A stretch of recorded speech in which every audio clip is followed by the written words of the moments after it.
TFT has seemingly infinite ways to give yourself a small advantage over your opponent every single match. Let me show you 10 different plays you can make in your games to get ahead of the curve. For number 1, you can get more out of your Olaf than you think. TFT has a few different stacking mechanics, like Olaf gaining AD when dying, receiving preparation stacks on your bench, or simply gaining AD from combat training. If you combine a unit, then it would always take the highest stack instead of combining them together. Sadly, this means you can't sacrifice 2 Olafs to receive more AD. But something that is overlooked here by a lot of players is that the mentioned mechanics are still separate from each other. If you find yourself with a second Olaf, you can place one in the front who's getting sacrificed for his passive, with one in the back who has all of your items. This way you can set yourself up with a much bigger Olaf once you hit your upgrade. Next up, let's try to get more out of shimmer scale. A popular tactic with shimmer scale is to estimate if you will win your next fight. Once the fight starts and you are certain you will win, buy out every unit in your shop, which will weaken your shimmer items.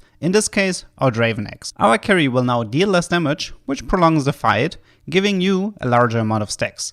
This works especially well in PvE rounds. For our next example, we are facing a dilemma with Darkflight. It's not unusual for Darkflight to run a second Rengar and itemize both. Later in the game though, you might find yourself in a position where you want to upgrade your Rengar to 3-star, but there are certain item combinations you want to avoid. Your best play here is to keep the Shimmer Scale trait on your bench. All we need is an Idas, and we can use the Shimmer Scale item to block the last item slot and put the other Rengar on our bench. This way both of his items will drop, and we are free to make the choice on how to complete the item build. Speaking of Rengar, let's take a look at a few methods to deal with those nasty assassins. One way is to build Zizirot. But if we get unlucky, the unit with Zizirot is just going to end up walking to the enemy frontline. However, Malphite works a little bit different. He starts with full mana, so he will stand still at the beginning of the fight to cast his ability, which means you can position him in a way to aggro all of the assassins that are gunning for your main carry. The other way is something that used to work a lot better in a previous patch, but it's still possible. Similar to Malphite, if you manage to get Hecarim to start with full mana, he will stand still and cast his ability towards one of the frontline targets. Due to the cast time, this will cause all of the enemy assassins to get stunned at the start of the fight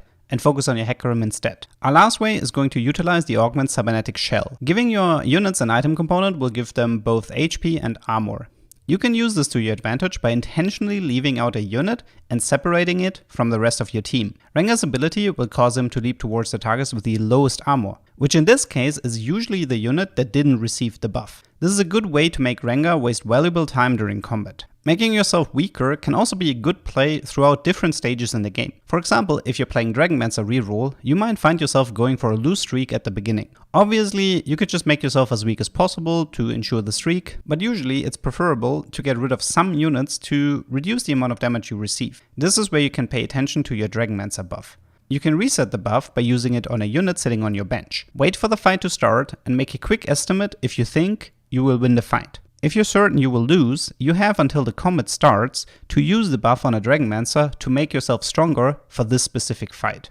Another way of gaining an advantage by making yourself weaker is at Crux when playing Lagoon. You want to gain as many Lagoon stacks as possible without losing to Crux, so it's in your best interest to find ways to prolong the fight. A good way to accomplish this is by blocking in one of your melee units in the bottom right corner, especially if it's not a Lagoon unit. The unit is effectively taken out of combat until the Crux reach your backline, which should help you to gain a few extra stacks. Information is key when playing TFT, and it's definitely helpful to know which class Nomsy has in your game. After all, getting a mage emblem in stage 2-1 is a lot more appealing if you know that Nomsy has the mage trait in your match.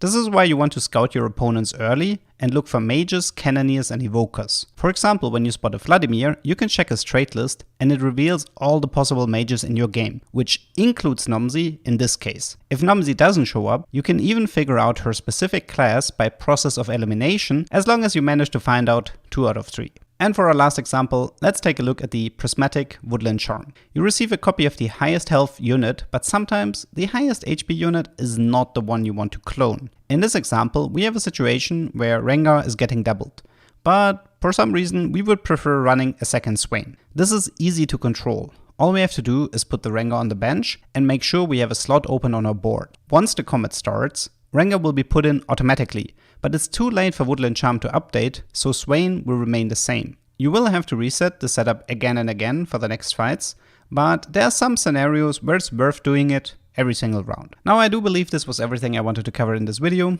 If you like this type of content, I would recommend that you subscribe, as I will showcase plenty more ways on min-maxing your game in the future. I hope you learned something, and see you next time.